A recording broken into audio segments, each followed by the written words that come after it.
So, Dr. Ross, I think that people mostly think that multiple personality disorder is a pretty rare condition. But I've heard that Lady Gaga and even Britney Spears might actually have multiple personalities. What is your take on that, or what is your opinion on a statement like that? Well, first of all, I've never met either of them. I haven't interviewed them, so I can't say. But it's actually very easy to find out why somebody would think they do. And that's, you just go to YouTube and you search, number one, Britney Spears alter ego or Lady Gaga alter ego. And up comes a couple of videos. So with Lady Gaga, it's fairly long. It's like at least 7 or 10 minutes. And she's being interviewed and there's cameras and lights going off. And it's Lady Gaga, except she's got a suit on. She's got her hair slicked back like a sort of 50s guy. And I forget the name. I think it's Joe Fortuna or something like that. But she's this character, Joe Fortuna, and she's talking away in this New Jersey voice. And she's from New Jersey, and Lady Gaga's his girl, and he really likes to look out for Lady Gaga. So with her, it's either completely just an act, one more publicity thing, or she actually does have multiple personality. There's only two possibilities. I don't know which one it is, but that's the information, so basically. With her, she's actually coming out on film in the media and showing this character, personality. Right. So again, just to repeat, obviously with her, it could be totally an act. Right. But maybe it's not. Right. With Britney Spears, so you just do the same thing. Go to YouTube, Britney Spears alter ego, and up comes an interview with Diane Sawyer where she's talking away. And there's a point in the interview where I can't remember exactly what word Diane Sawyer says, but she kind of repeats the word, and then there's a very distinct switch of state. And you can see her kind of covering for the fact that she's lost track and she behaves very differently, and then it's gone again. That sure looks like a switch to an altered personality to me. Right. And apparently this easily can be Googled as well. Kevin Federline and other people have said that they think she has multiple personality. And we know that she went to UCLA and, of course, got a diagnosis of bipolar, which I could probably tell you in advance because it's such an overused diagnosis these days.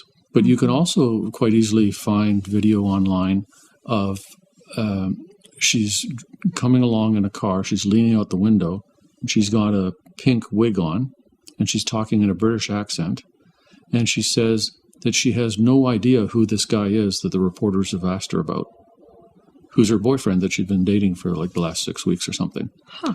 And the paparazzi say they always know they're in for a show when she comes out with the pink wig on.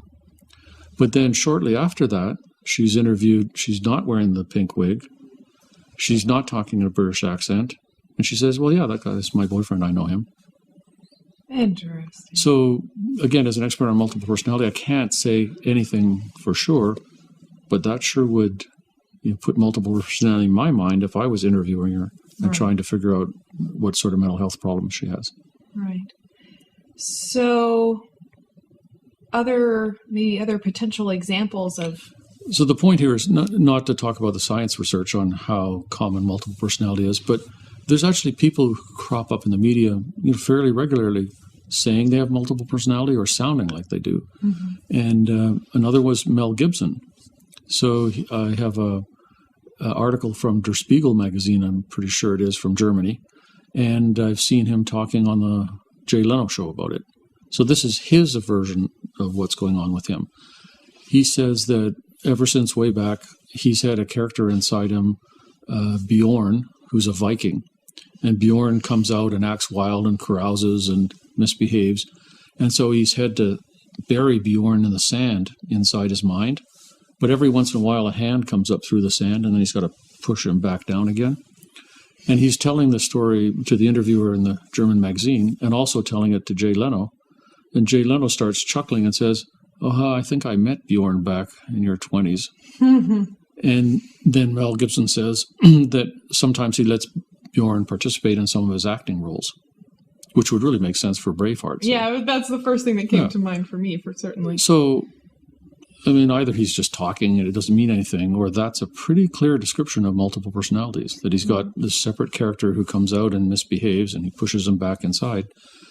And then if you watch the movie The Beaver, that's with Jodie Foster, where Jodie Foster and Mel Gibson are married, it's a movie exactly about that.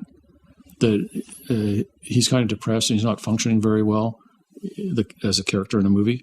He puts on this hand puppet of a beaver, and all of a sudden the beaver is talking to him. So it's a separate alter personality who kind of pumps him up and gets him back functioning again and becomes quite a success. And it becomes a whole kind of shtick that he does in public. But there's an intense conflict between him and the beaver. Right. And in the end, he cuts his arm off to get rid of the beaver.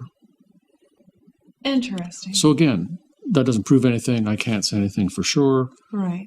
But sure would make me consider the possibility. Right. And then when we go to these violent behaviors that he does that seems very out of character, and when he gets arrested or stopped by the police in the middle of the night, he's clearly drunk driving, and he's doing anti-Semitic ranting. Mm-hmm. I wouldn't be half surprised if the alcohol takes the lid off, out comes Right. Bjorn, Right. and Bjorn is the one who's ranting. So I still would hold Mel Gibson legally responsible. He doesn't get off the hook. Mm-hmm. But if you're going to try and help him with that behavior, and if he does have this Bjorn character inside, you're not going to get anywhere until you've helped those two guys learn how to live together a little better. Right. So thinking about what you have shared in some of our previous videos about multiple personality disorder, which is that oftentimes at the root of multiple personality disorders is some traumatic event or Right. some Most extreme. often some kind of child abuse, neglect, trauma. Well, thank you so much for sharing all of this information with us today. And, I would direct people to the other videos you've done talking about multiple personality disorder if they want more information. Are there any other resources or references you might recommend to people if they want to learn more about these topics? Sure. And my main point here is multiple personality is not a rare thing. Any given celebrity might have it, your neighbor, a colleague. It's not a rare thing at all. And it can benefit a lot from treatment. And the main association that studies this is called the International Society for the Study of Trauma and Dissociation. And their website is ISST-D.org. That's a really good source of information. Great. Well, thank you so much for your time today. You're welcome.